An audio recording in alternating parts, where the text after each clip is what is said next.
On est à peu près à 60 km de Tunis, on est à Nabeul exactement, c'est très joli, c'est tout près de Dammam. Et ici se trouve bien un chef de renommée ici en Tunisie qui s'appelle Rafik Tatli, je vais vous le présenter dans quelques secondes. Je voudrais juste quand même attirer un petit peu votre attention sur cette magnifique tenue qui est le bournous. Alors la tradition évidemment c'est que ce sont les hommes qui portent ce bournous. On peut dire que maintenant les femmes commencent à le porter.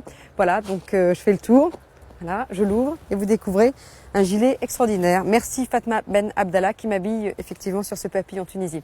Tout de suite Rafik, bonjour, merci de nous accueillir dans votre magnifique propriété. Bienvenue dans le pays des gourmandises, oui, la Tunisie bien sûr.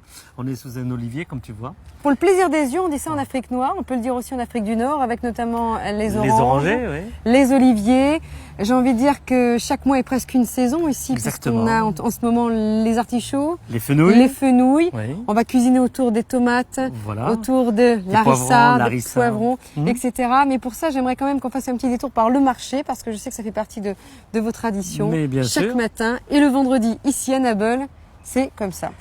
On va chercher un panier. Allons-y. Et on y va. Allons-y, on y va. C'est un grand carrefour aussi, en tout cas, la gastronomie méditerranéenne.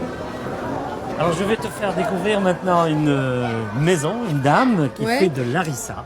L'arissa maison est vraiment formidable. Donc on va directement chez l'habitant. Ah oui, absolument. Viens là. Bonjour. Bonjour. Aslama. Aslama. Manuel. Aslama. Bonjour. Bonjour monsieur, bonjour. Merci. Bonjour. Alors, bonjour. Ça va? C'est du couscous arabe. Oui. Du couscous. C'est du couscous arabe. Donc en fait, là vous êtes en train de piler le poivron rouge, c'est ça? Enfin le piment en fait. Voilà, je vais expliquer un petit peu si tu permets. Oui. Alors elle a pris ce poivron là, ce poivron qui est un petit peu macéré dans l'eau. Elle a mis dans ce pilon en bois de l'ail, du carvi et du coriandre.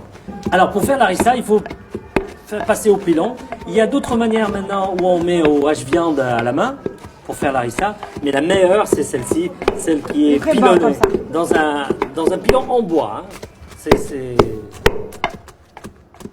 Et on obtient bien sûr ce que vous voyez là. Tu veux faire comme ça toi? Oui. Allez. Je vais essayer. Oui. D'accord. Il faut chanter avec. Hein. Non, ça va. Il faut chanter. Faut chanter? Ah oui, oui. Qu'est-ce qu'on chante? غني Hey, غني. عبي Hey. عزاز النبي وفرح نبي صلوا عليه يا عاشقين